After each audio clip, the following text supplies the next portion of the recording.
আসসালামু আলাইকুম। সবাই কেমন আছেন? আশা করি আল্লাহর রহমতে সবাই ভালো আছেন। আমি আজকে আপনাদের পছন্দের লাউ চিংড়ি রান্না করব। প্রথমে আমি চুলার মধ্যে কড়াইটা বসায় দিলাম। কড়ার মধ্যে তেল এবং পেঁয়াজ দিয়ে ভাজতেছি। ভাজা হইতে থাকুক, তেলটা ভালো করে গরম হয়েছে, পেঁয়াজটাও ভালো করে গরম হচ্ছে, সুন্দর করে ভাজা হতে থাকুক, ভাজতে থাকি। তার ভাজতে ভাজতে পেঁয়াজটা একটু লাল হোক, লাল হওয়ার পরে তারপরে আমরা চিংড়ি মাছটা দিয়ে দিব। আশা করি আপনারা সবাই ভালো আছেন। আপনাদের সাথে অনেক দিন কোনো ব্লগ ভিডিও শেয়ার করা হয় না। আসলে এখন আমি চিংড়ি মাছটা দিয়ে দিচ্ছি। চিংড়ি মাছটা ভালো করে ভাজা হোক। চিংড়ি মাছের সাথে আমি একটু লবণ অ্যাড করে দিব। লবণটা দিলে চিংড়ি মাছটা ভালো করে ভাজাটা ভালো হয়। ঠিক আছে, এখন ভালো করে ভাজতে থাকি। তারপরে আসলে যেটা বলতেছিলাম, আপনাদের সাথে অনেক দিন কোনো ব্লগ ভিডিও শেয়ার করা হয়নি। আসলে আল্লাহ তাআলা অনেক সমস্যার সম্মুখীন হতে হয়েছে, আল্লাহ তাআলা করছে, আবার সেই বিপদ থেকে আল্লাহ তাআলাই উদ্ধার করে দিছে। সেটা অনেক সমস্যার কথা, অনেক কথা আপনাদের সাথে একদিন শেয়ার করব। কি কষ্টে ছিলাম, কি দুঃখে ছিলাম, কেন এত কষ্টে ছিলাম, কেন এত দুঃখে ছিলাম, আল্লাহ তাআলা সেই দুঃখ এবং কষ্ট থেকে আমাদেরকে উদ্ধার করছে। পরবর্তীতে আপনাদের সাথে এটা শেয়ার করব, কি হয়েছিল, কেন হয়েছিল, কিভাবে হয়েছিল।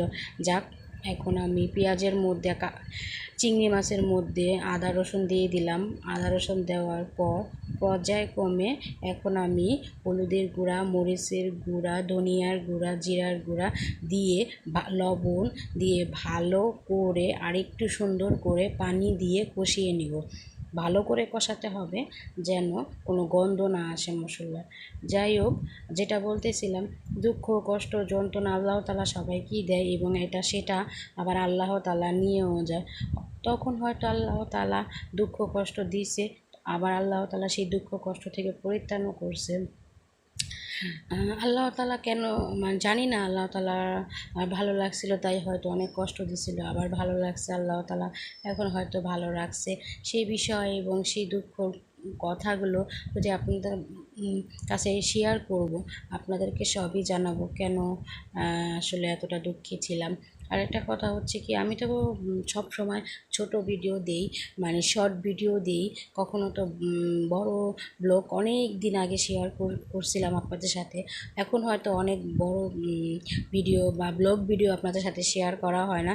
এখন থেকে আস্তে আস্তে করে আপনাদের সাথে ছোট ছোট করে বড় ভিডিও শেয়ার করব। আশা করি আপনারা আমার এই ভিডিওটাকে সাপোর্ট করবেন, শেয়ার করবেন, লাইক করবেন, আপনাদের সাথে থাকার জন্য চেষ্টা করবেন। আসলে অনেক কষ্টের মধ্যে দিয়ে মানুষের দিন পার হয় একটা সময়। যাক, এখন লাউ দিয়ে দিলাম। লাউটারে ভালো করে কষিয়ে নিব। লাউটা ভালো করে কষিয়ে সুন্দর করে তারপরে এই যে এখন লাউটা দেখতেছেন, লাউটা ভালো করে কষাচ্ছি, ঢাকনা দিয়ে ঢেকে দিছি।